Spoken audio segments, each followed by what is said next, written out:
My name's Philly Flips, and I love sports cards. Meet Philip. Philip loves collecting sports cards, and it all started at the tender age of 7 years old. For as long as he could remember, Philly has tried to add every single card he could get his hands on to his collection. Philly spends almost all his free time working at a sports card store.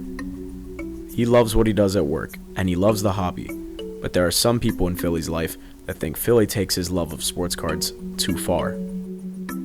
Philip and I have been together for about 5 years.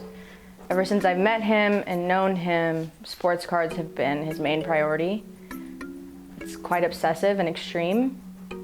Every time he opens a pack, it's like the best thing in the world, and I get it, it's exciting, but I think he was more excited about that than our engagement. And every time he opens a pack, it's like, oh my gosh, babe, look at this card. Like, it's definitely worth like a few grand. And I'm like, cool, like, let's see the money then. Like, he never sells them, he hoards them. It's an obsession.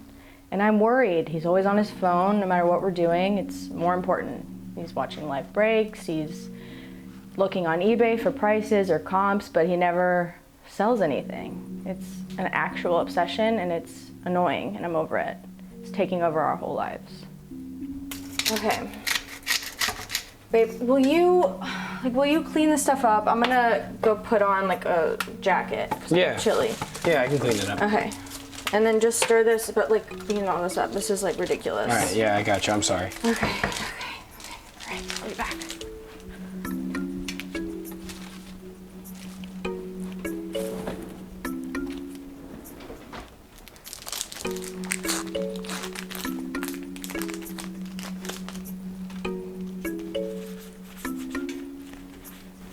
Emily isn't the only one concerned about Philly's love for sports cards.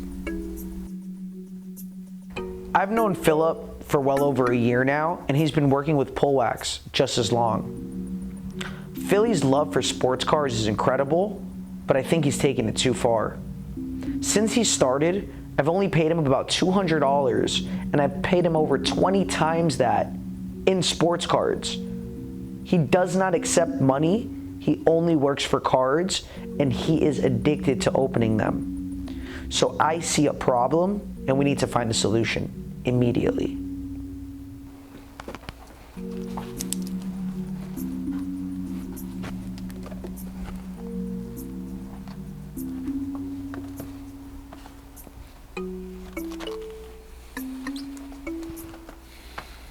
You got inventory? Yeah. Yo, you mind if I take a couple of these and you just take it out of my next paycheck? Dude, I mean, you know those went up a lot. Yeah, I mean, there's good value in here. I like to rip these a lot. All right. Just 2 of them. Bro, whatever you gotta do. Appreciate it. I'm genuinely concerned. Philly's obsession doesn't stop at just opening packs of sports cards. I wanted to buy a John Moran autograph card off Philly. We even agreed on a price, a time, a place to meet up. The day came, and he just never showed up. Dude, where are you, bro? I'm here at the spot. I actually changed my mind. I don't want to sell the cards anymore. What do you mean you don't want to sell me the cards anymore?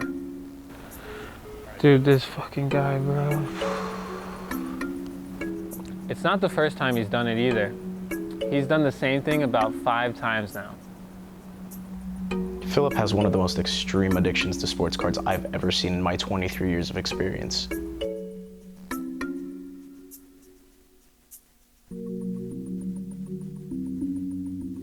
His family and friends have come to me in hopes that I can help him and help them with their situation and his addiction. The important thing to understand is that we're here to talk about Philly's addiction today. We're going to be talking to him in a neutral tone, and we're going to be talking to him and letting him know how his addiction affects your relationship with him and how it affects him in your eyes. Hey, babe, you gotta see this card What's up, guys? What are y'all doing here? Why don't you take a seat right here, Philip? What's going on, guys? Philip, your friends and coworkers brought me in here today to help them talk to you about your sports card addiction. What addiction? It's my hobby. It's more than a hobby, it's your obsession. Let her talk, Philly. You spend so much money on cards and you leave the wrappers everywhere, and all you do is talk about cards and look at them. If you aren't doing either of those things, you're joining breaks on Instagram or you're checking eBay. It's part of my job. I have to do that. Speaking of your job, Mike, do you have anything you want to add? Philly, when you first started, everything was great. Then you started asking me to pay you in packs, cards. Dude, you've been ripping ever since you got here, and I've only paid you $200 since you started. You've been getting paid in cards? How have you been paying for rent? It's complicated. Have you been saving anything? Yeah, I've got a lot saved. I got a lot of really good cards. I've got a Zion Williamson Prism Silver PSA 10. We can sell it if we ever need any cash. But you have a problem with selling your cards, don't you, Philip? I don't have a problem with selling my cards. Nick? Dude, Philly, I've been trying to buy plenty of cards off you, and every time you flake and you say it's just not the right time to sell and you'd rather keep it. It's only happened like 5 times, and it was only for cards that were priceless. Dwayne Haskins and Matt Elam are priceless? You found a buyer for a Dwayne Haskins card and you didn't sell it? They were one of ones. Phil, I think it's clear to see that your card addiction is causing problems for the people in your life. Can you see that? Yeah, I guess so, a little bit. If you're willing to make changes, your friends and Emily have agreed to help with your addiction. Okay, if it's really that important to y'all, I'll do what I can.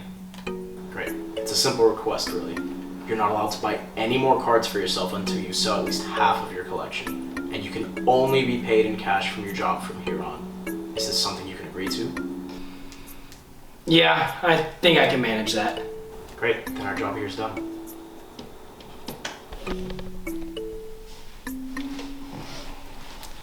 I'm sorry. Thank Got you this, guys. Philip, man. Just gotta make it. You gotta change up, bro. Thank you guys. I'll get better.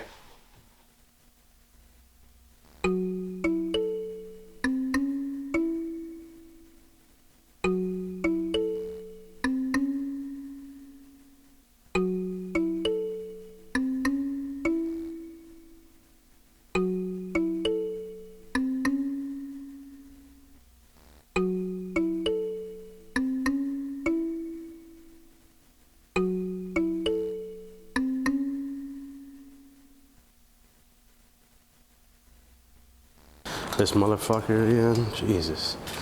Hey, Philly! Your fifth package this week. Oh, thank you, ZPS. I don't know what you keep buying, but you're keeping us in business. Thank you so much. ZPS! Don't forget.